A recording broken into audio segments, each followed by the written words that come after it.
Hey everyone. The purpose of this video is to walk you through how to set up your beginning of year performance management template for a manager.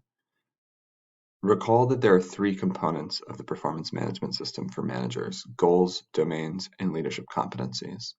Just to quickly distinguish again between what a domain and a competency is, a domain is a role-specific responsibility. The example here is knows employment law for someone who works on the legal team, but for an AP, it could be something like instructional expertise or family engagement, for example. And a leadership competency is a manager skill that all managers need. The example here is building team culture. That would be a skill that would be needed both for APs and school leaders, but also for all folks in Room 9. So let's see how this translates over to the template, and then let's actually fill in the template. So if you click the link that was provided in the email to you, it's going to prompt you to make a copy of the Manager PM template. So the first thing you're going to do is make a copy. That's going to bring up a template that has three sections, and the three sections correspond to the three sections that were just outlined in the previous slide. Let's talk about filling in the sections in reverse. And again, this video is focused on the BOI conversation. If I go to section 3, the top section, 3A, does not have anything for the BOI conversation because this is going to be about giving feedback on leadership competencies in the MOI and EOI rounds. But if I scroll down, there is a BOI section for section 3B. The first thing you're going to need to do is pick three competencies that you feel like are your strengths or you want to give kudos based on your recent performance. So I may say that I have recently been coaching really effectively, and I feel like my O3s have been safe and productive for the last 6 months. Okay, I'm going to do that 3 times to select 3 kudos. Next, I'm going to select similarly 3 competencies to focus on, and I really think my focus this year is going to be on Foster's team culture. And I could take some notes here. Okay, those are the only 2 sections that you need to fill out on your template. Let's talk about domains. So a domain, again, is something that's role specific. So the purpose of this tab is to fill in your domains in column B. If I go over to how to fill in each BOI section and I scroll down to section 2, it says all domains here are required for the domain section. One additional domain can be added. It says that in the instructions. So I'm going to find my role. Let's say I'm a school leader, and I'm going to copy over the domains that are listed here directly into the domains tab.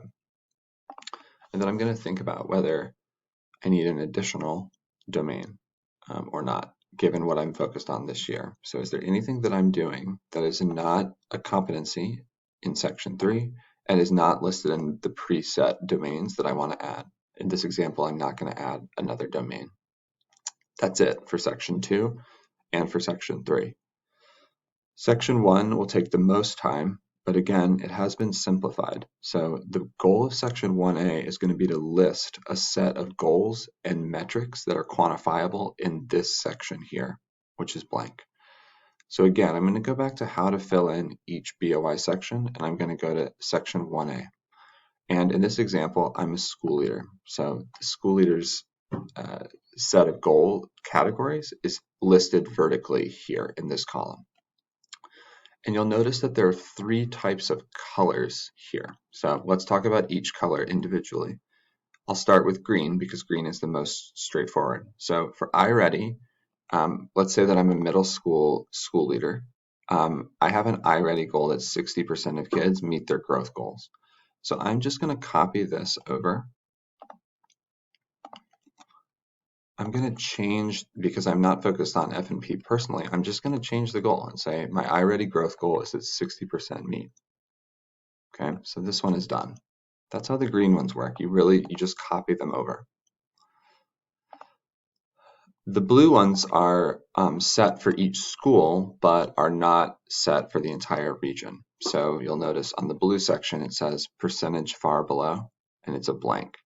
What I'm going to need to do is go into one of the resources that's linked here and find the appropriate target for my school.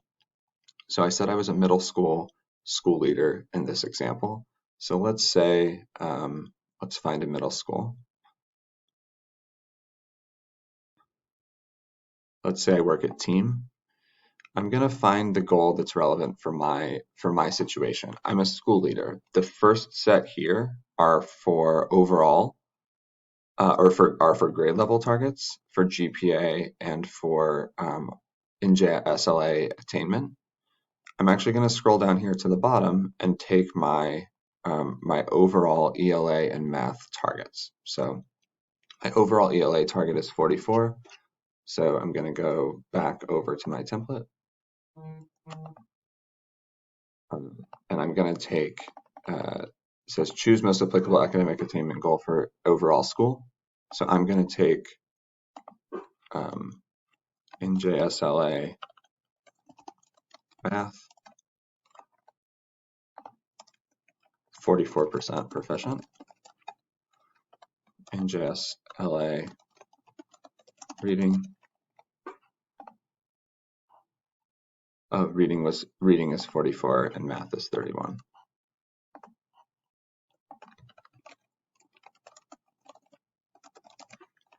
Okay, so that's how I'm going to fill in the blue categories, the blue goals. Last, there are orange goals. So orange goals are going to vary a bit by school. Take something like teacher retention, percentage of staff retained.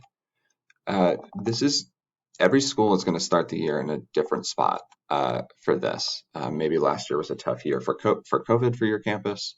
Maybe you have a lot of new teachers. There's just different contexts at each school. So there's not actually going to be a target that's set centrally on this. You're going to have to set your own target, but you do need to set a target for teacher retention. So what can you do? Well, you should try to set a goal that's achievable but ambitious.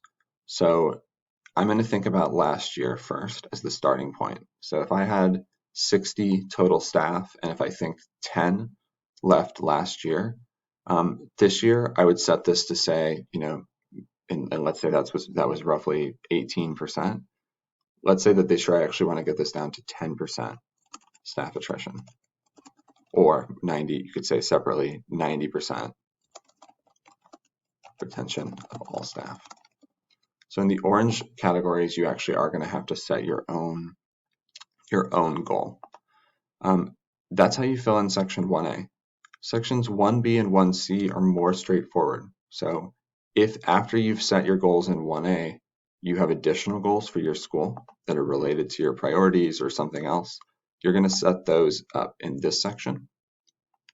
And if you have personal goals for yourself, take something like a work-life balance or family goal, you can also record those here because those are also important. So you have 3 sections of goals. And the last thing you need to fill in is just one question here in section 1D. Where do you want to be professionally in 3 to 5 years? In MOI and EOI, there will be additional questions. But for BOI, it's really just about thinking long-term about your career. So that's how you fill in your template. If you have questions or additional concerns, or you specifically have questions about what goals could be for you, you can check in with your direct supervisor, or you can check in with your head of schools. Thanks.